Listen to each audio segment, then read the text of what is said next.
가덕의 성지 하우곡에 와 있습니다. 소개 부탁드려요. 자기소개 부탁드려요. 26살 남기석이라고 합니다. 아, 반갑습니다. 어떤 일을 하고 계시나요?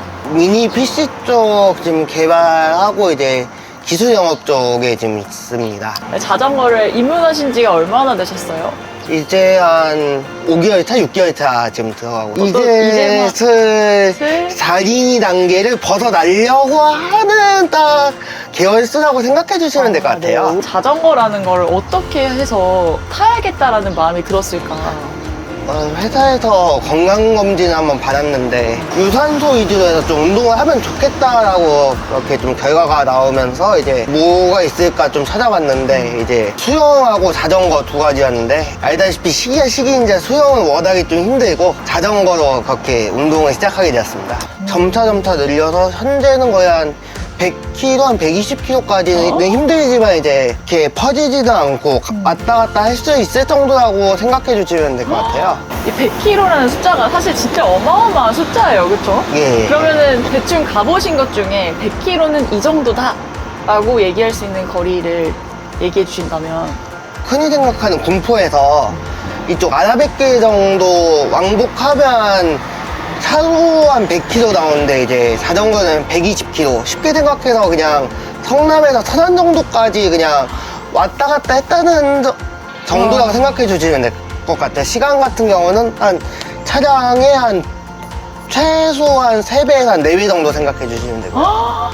100이라는 숫자를 딱 세 자릿수가 이게 등극하는 순간에 그 기분이 있었을 것 같아요. 어떠셨는지 궁금해요.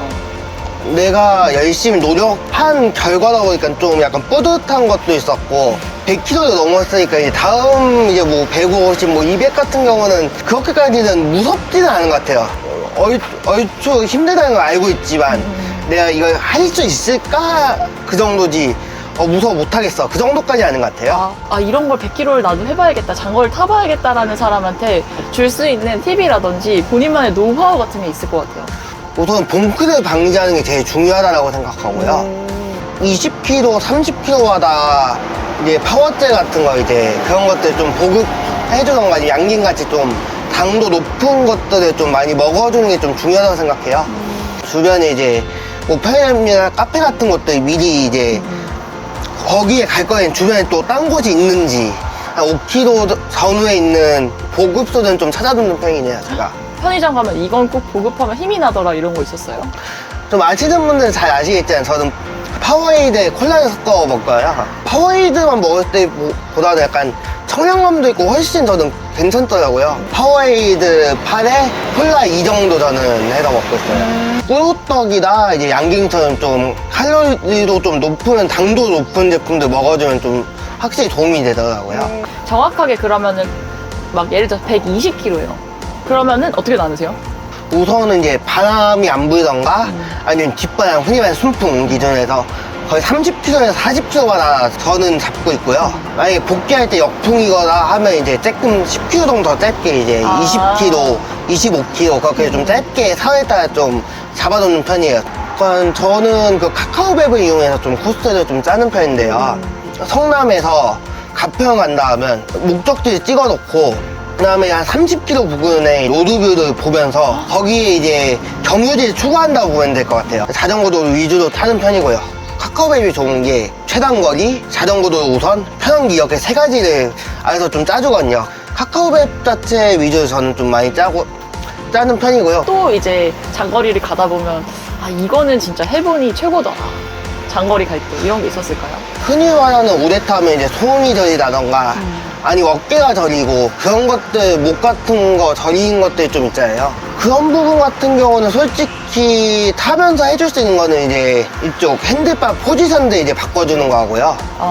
이제 예를 들어 이제 이쪽 앞쪽 후드, 드랍, 앞에 있는 플랫 그렇게 해서 보통 세 가지 포지션을 이제 돌아가면서 이제 보통은 한다고 생각해 주시면 될 것 같아요. 기성님만의 노하우가 있어요? 어떤 구간에서는 이렇게 잡으면 좋고 어떤 구간에서는 드롭바 잡으면 좋고 그런 게 있을까요? 제가 보기에는 좀 역풍이 많이 불던가 잠깐 좀 순간적인 힘을 좀 써야 될 때는 드랍 부분, 제일 밑에 부분 잡아주는 게 좋고요. 평상시 주행 같은 경우에는 이제 뭐 변속이나 이제 돌발 상황 대비해서 이제 후드 부분 앞에 레버 달린 부분을 잡아서 해주는 게 좋고 잡아야 되지만 이게 조금 더 안전하다 싶으면 이제 레버보다 살짝 뒤에 한 2cm에서 그 고부 있는 부분만 잡아줘도 훨씬 좀 피로감이 더 덜하거든요. 그리고 이제 어필 같이 이제 좀 경사도가 있으면서 좀 오래 가야 되는 경우는 플랫한 부분에 타고 잡고 타는 편이네요. 스트레칭 이런 것도 중간중간 좀 하시나요? 저는 이제 보통은 타게 되면 살짝 이렇게 몸을 굽힌 상태에서 팔을 살짝 구부린 상태로 좀 많이 타잖아요. 그쵸.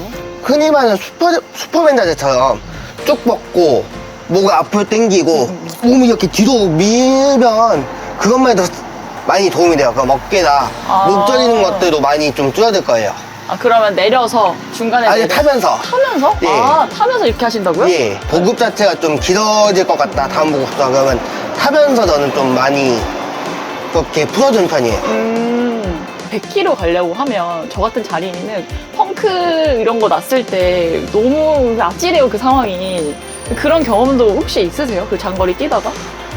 저도 한번 펑크 한 번 난 적이 있었는데 다행히 저는 공구통에 이제 CO2하고 튜브 같은 거를 들고 다니기 때문에 현장에서 교체를 했고요. 미리 좀 한 3번, 4번 정도 연습을 해봤고요. 이제 유튜브 보고 이제 따라해봤다고 보면 될 것 같아요. 손에 조금 좀 익을 정도까지는 돼야지 당황하지 않고 좀 가능하더라고요. 좀 돌발 상황이 발생해도요.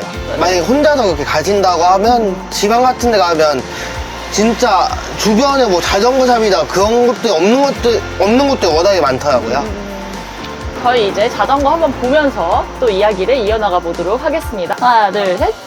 근데 사실 입문하신 지 6개월 되셨으면 이게 첫 자전거이신가요? 시기가 잘 맞아서 한 번에 기암으로 넘어왔습니다. 1300에서 1400 경차 한 대값 생각해 주시면 될 것 같아요.